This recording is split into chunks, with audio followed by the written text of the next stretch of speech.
everybody, welcome back to Tim Travels. It's Terry, your host. So it's Thursday, and let me catch up. So I took the return pallets back to the shipper in outside Harrisonburg, Virginia. By the way, Harrisonburg, home of James Madison University, named after our fourth president and our shortest president. So anybody that's the same height as James Madison, 5'4", male or female, they are given priority admission at James Madison University to recognize our shortest president. Author of the Bill of Rights. Anyway, which, by the way, are the first 10 amendments to the Constitution. So I dropped that load, and I went in there, and they were very nice. I got there, and they're like, "You have a shipment?" And I'm like, "Yeah." And I gave her the bill. She's like, "Oh, it's a return." I'm like, "Okay, yeah." So, and while I was there, I got a pre-plan to, you guessed it, pick up there and come back to Michigan, or go back to Michigan. Back to Meyer, except the Meyer in Lansing. So right now, so I did that. Now the cool thing was the pickup was at 1700 yesterday, but once they got me unloaded, I said, "Do you think it's possible you could load me earlier?" And they said, "Yeah, get us, because I knew I was picking up there." They said, "If you get us the shipment number, we'll figure it out." And so I did, and then they were like, "Yeah, go in this dock." Because I was in one dock, I pulled out, and I went back in with the numbers. So they were very accommodating. And actually, they got me loaded several hours early, like at least 8 hours early, and it only took like 2 hours. Because I was at a truck stop shut down by noon, and I drove like 60 miles after I picked the load up. So it's working out okay. This delivery's at 23:59 tonight. Not quite optimal, but it's in Lansing, and Lansing is supposed to get like 6 to 9 inches of snow tomorrow starting around noon. So what I'm hoping is that 12-hour window I can get unloaded, get planned up, and then get out of Dodge, or in this case, Lansing. Okay, so that's what I've been up to. Just running back and forth. So I've gone through Winchester, Virginia a few times, and I said I would talk a little bit about Winchester. So Winchester is at the north end of the Shenandoah Valley. But the north end of the Shenandoah Valley is also the bottom of the Shenandoah Valley. If you are familiar with how the Shenandoah River flows, it flows north-ish, north, into the Potomac River, and they meet at Harper's Ferry, West Virginia. Harper's Ferry is on a peninsula sandwiched between the two bodies of water, and then the Shenandoah terminates at the Potomac. And if you've ever come across, the heck road is that? 322 maybe? I can't remember, but if you leave Frederick, Maryland, and you're headed you want to head towards like Winchester, down towards Berryville, Virginia, the first bridge that you cross when you come, like you're getting into Harper's Ferry, you're crossing the Potomac there. Then you kind of go, then you're in Virginia for a minute. You come out of Maryland, you're in Virginia for a minute because you cross the Potomac. Then you go parallel to the river, and then you cross another bridge into West Virginia. That second bridge, you're actually crossing the Shenandoah right before it empties out into the Potomac, to give you an idea if you've been through there. And it's a beautiful, beautiful area. The Appalachian Trail runs through there. Beautiful area. Huge historical area too. It turns out Harper's Ferry, because of the water and the rail lines, even during the Civil War, was a hotly contested area. That's also where, in 1859, John Brown's raid took place. But let's get back to Winchester for a second. So Winchester is one of those places, and it still is today, crossroads, railroads running through there. It was settled pretty early on in the colonial times. One of the surveyors of that grant of Lord Fairfax's land was George Washington, and George Washington spent quite a while in Winchester. He lived there for quite a while. You know, Mount Vernon is on the Potomac south of Washington, and I think a lot of people think of him being there. And he was born in what's called the northern neck of Virginia, but he lived for quite some time in Winchester before the Revolutionary War. And he was even an assistant, like an aide-de-camp to British General Braddock, who was doing some exploration and stuff like that. And this is around the time before and during the French and Indian War, so 1750s. But during the Civil War, Winchester, the town itself, changed hands dozens and dozens of times between the Union and Confederate troops. Stonewall Jackson had a headquarters there. Philip Sheridan, who was one of the generals that kind of was over the town at one point. Winfield Scott Hancock was too. Those are two names you would probably know. Sheridan's headquarters was like a couple of blocks away, 5 blocks away from where Stonewall Jackson's headquarters had been. Of course, Stonewall Jackson killed in May of 1863 at Chancellorsville. And, the story the Confederates have always told is that he was killed while returning to his own lines after being out doing some reconnoitering. I tend to believe that every major Confederate general was killed by Union sharpshooters. It was a special group of men who went out to kill them, and I like that story. I mean, I think it would make a great movie. If you look at like Albert Sidney Johnston and Jackson and Jeb Stuart, who was killed in 1864 in Yellow Tavern, Virginia.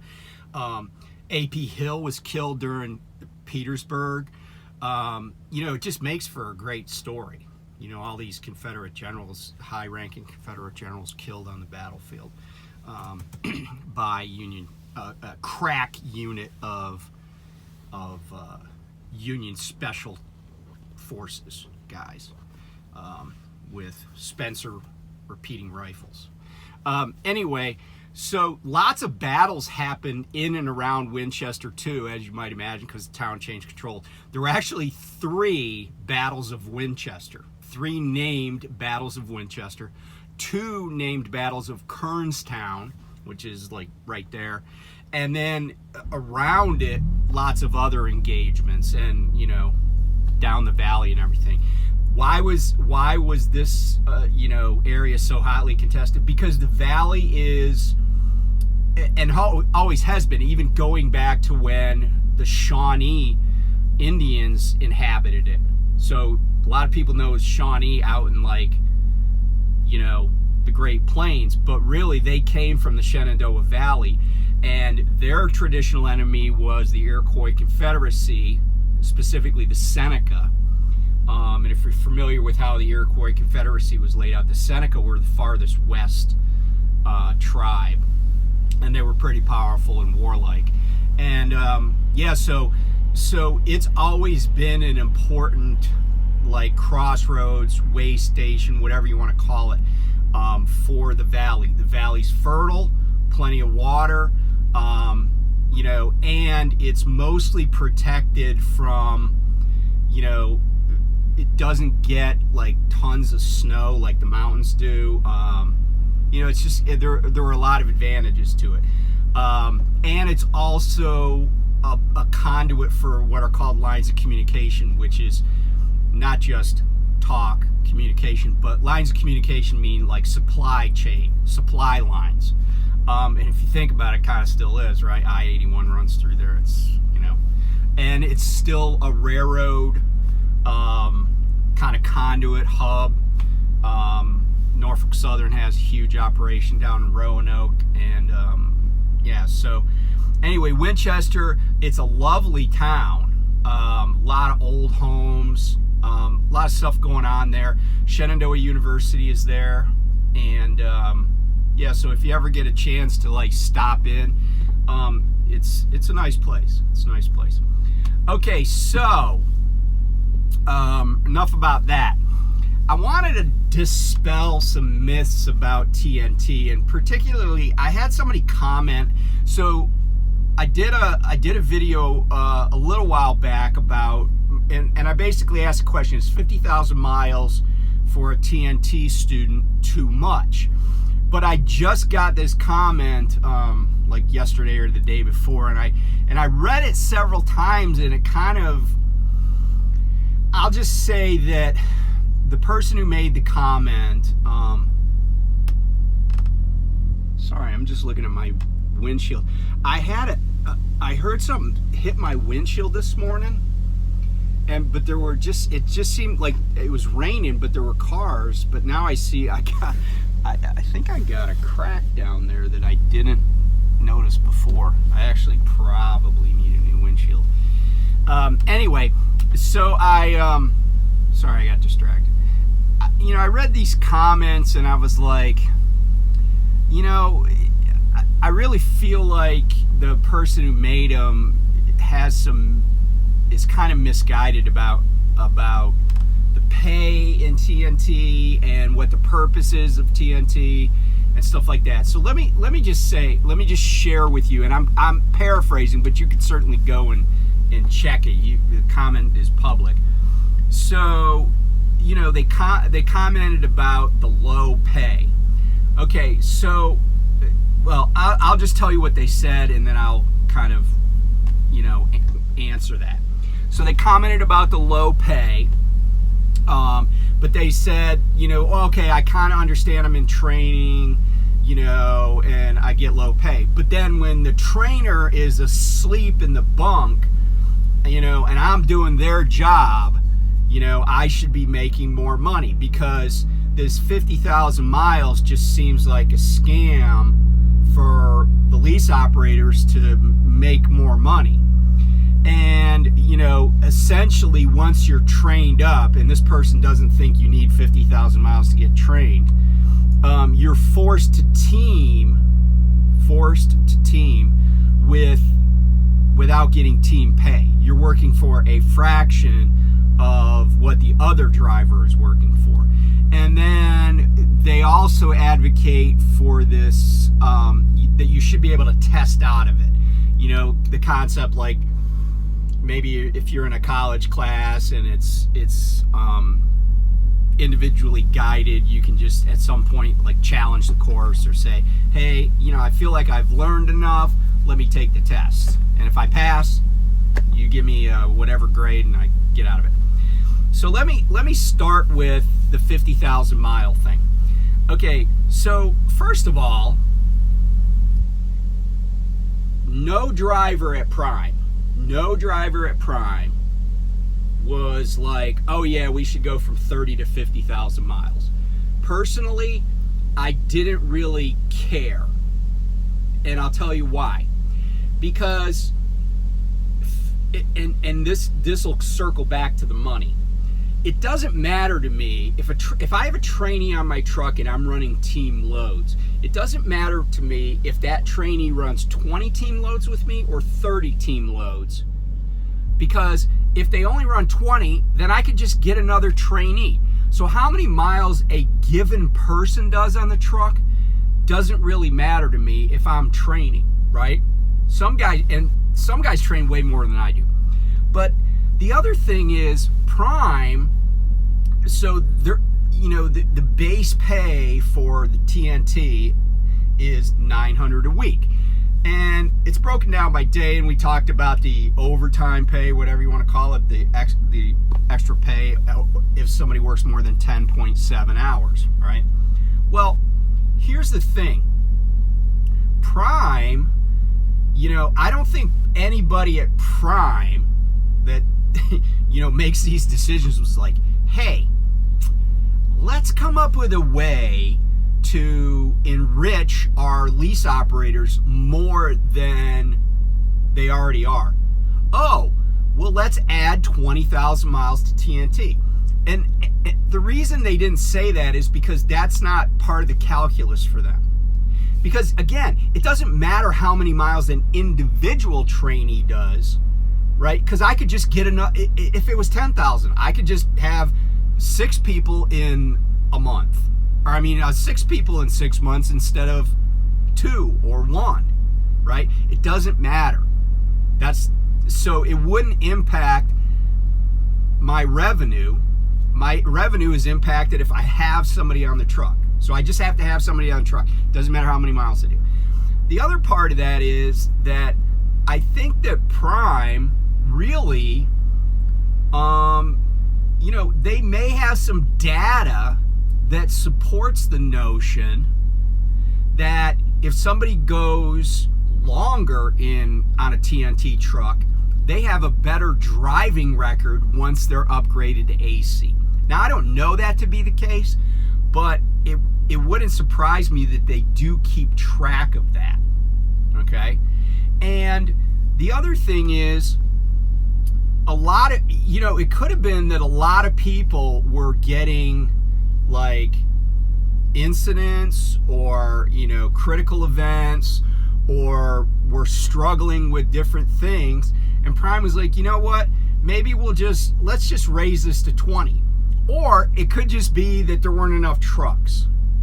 Or it could be a combination of any of those things that I've mentioned, right? But none of us, no driver was like, man, if they just raise it to 50 grand, I'll make more money. Because that's not how it works, right? And as I explained. The other thing is, this idea that, first of all, the idea that the training is low pay, it's not going to be that difficult for somebody to be making $1,000 a week, right? Because they already get 900, and add another 100 probably won't be that big of a stretch. That's 52 grand a year to be in training. Now, are there companies out there that would just let you get a CDL and put you in a truck and put you out on your own? You're damn right there are. But guess what? And I know this for a fact. Those companies do not pay enough per mile, right? That you're going to be making much more than $1,000 a week, if even that, right? Do the math on, say, 42 cents a mile, and you're running 2,500 miles a week. Do the math on that, right? If you're getting 1,000 a week in training, and by the way, I only got 500, and that was only 4 years ago. 4 years ago, I was in training. Okay, so the idea that this is low pay, if it really is low pay, then maybe this isn't the industry for you, because I'm sure that there are company drivers that make more than 52 a year, but I'm also sure there are company drivers that are maybe not even making 52 a year, depending on how hard they run, depending on how successful they are. So let's be careful when we talk about what's low. Because honestly, when all you've done is back through some cones, walk around a truck and point at some stuff, and then not crash on a 2-mile course around some town, right? When that's all you've done to get your CDL, and let's be candid, that's all we've all did to get a CDL. The idea that you're going to make $1,000 a week the week after that, while you're on somebody's truck, I don't have a problem with that. I think it's fairly generous, and I think that's also why a lot of people want to come to Prime, right? Because it is fairly generous. I haven't checked lately, but I think it's very, very fair. Okay, but here's the thing that bothered me the most. This idea that when I'm sleeping And by the way, if you ask anybody who's trained with me, they will tell you I spend a lot of time in that right seat. I spend a lot of time in that right seat for any number of reasons. Sometimes I'm just not tired. But a lot of the time it's because they're doing something that I haven't instructed them. And they could have already, they could have already driven 10,000 miles and I'm still in the seat because we're gonna do something they haven't done before, right? It could be we're gonna go over a mountain pass. It could be that we're driving through frickin' Dallas at 4 o'clock in the afternoon and having another set of eyes in a stressful situation is a good thing. It could be any number of reasons. It could be that I feel like they need more training. We're just going down the highway. I want to reinforce stuff that I've already taught them or I've already talked about. It could be any number of reasons. But here's the other thing. And my friend Lyle has this standard, and it's not really my standard as much as it's my habit. You ask anybody that's been on my truck, who does Terry like to drive the truck? And they're going to tell you without equivocation, yeah, the dude likes to be in the driver's seat for a number of reasons. One is I actually think this driver's seat is more comfortable than the other side of the truck. Two is I'm a control freak. I like to be in control. I'm the captain. I want to be the captain all the time, right? Like, that's my persona. That's my how I roll. I like to be in charge of things. Okay? But here's the deal. Because of that, I guarantee I drive more miles. When I have a trainee on the truck, I drive more miles than they do. Why? Because if, for instance, I'm able to get a 10-hour break, but for some reason we weren't moving very far, as soon as my 10 hours is over, I won't kick them out of the driver's seat if their shift's close to ending. But if they haven't started their shift, even if I was the last person to drive, like let's say I drove and parked us where we are, and then we just don't have something to do, or we're weather or something like that. Once I'm done with 10 hours, I'm driving, probably. The only reason maybe is if, I feel like I want them to drive at that time as a training evolution. But I drive more miles. And guess what? When I'm in the bunk, I'm doing what I'm legally required to do to be able to drive some more. Because every mile I drive, it's actually your miles if you're a trainee. I don't need 50,000 of anything, except maybe cans of Diet Coke. I don't need 50,000 miles. I don't need 10. I don't need 20. I don't need 100,000. I don't need any miles, right? You do. But it's truck miles. So when I'm driving 30,000 out of the 50,000, right? I'm not getting paid extra for driving extra. I just like to drive. And I will be training you while I'm driving as well as while you're driving. So if this whole system, and by the way, no driver at Prime is required to train anybody. None of us are. So yeah, maybe and first of all, the other thing too about like who's getting paid, I get paid, I'll tell you what I get paid. I get paid $1,350 a week. That's my salary every week. You will get paid $900 a week every week, and regardless of whether the truck is running. So when my trainees are in the bunk room at one of the terminals, when my trainees are, going sightseeing, right? Going to a restaurant, they're still getting paid, okay? And you could ask people that train with me. Everybody's done stuff like that, right? Every time I pull in a terminal, you know what I say to my trainee? Hey, why don't you go in the bunk room? Does Terry ever go in the bunk room? Once, because the truck was in the shop, and so Paul and I we both had bunk rooms. But I always try to get my trainee off the truck, and guess what? When we spend a day and a half in Salt Lake and they're in the bunk room the whole time, they're still getting paid, okay? And it's coming out of the truck. So And by the way, and I'm not saying this to blow my horn, because I think there are lots of people out there that train that are generous. I know one guy gives, when his trainees finish, he gives them a gift. He gives them like a GPS, like a Garmin or a headset. I don't do that. But one time, one of my trainees was getting paid less than $900, so for 4 weeks, and it was kind of a goofy situation, right? And they also had to do extra miles because they were considered a rehire.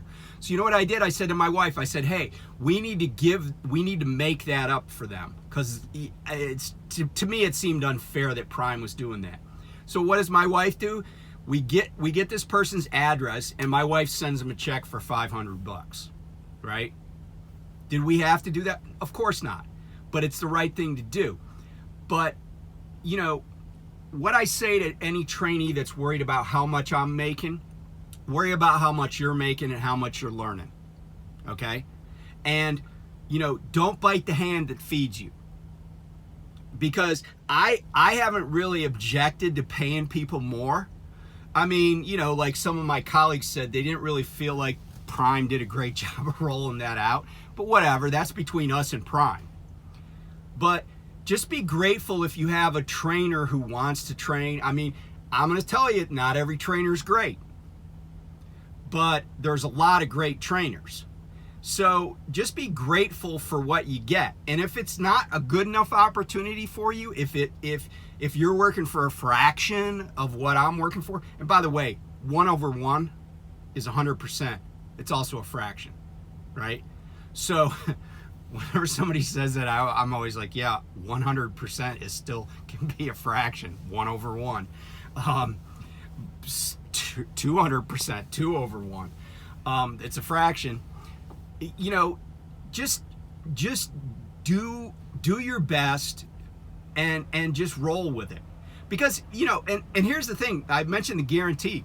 There are people that will sit at home for 2 weeks collecting $900 a week, because Prime can't find them a trainer for whatever reason.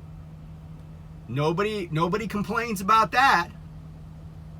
You know, they're not doing any driving. Nobody complains about it.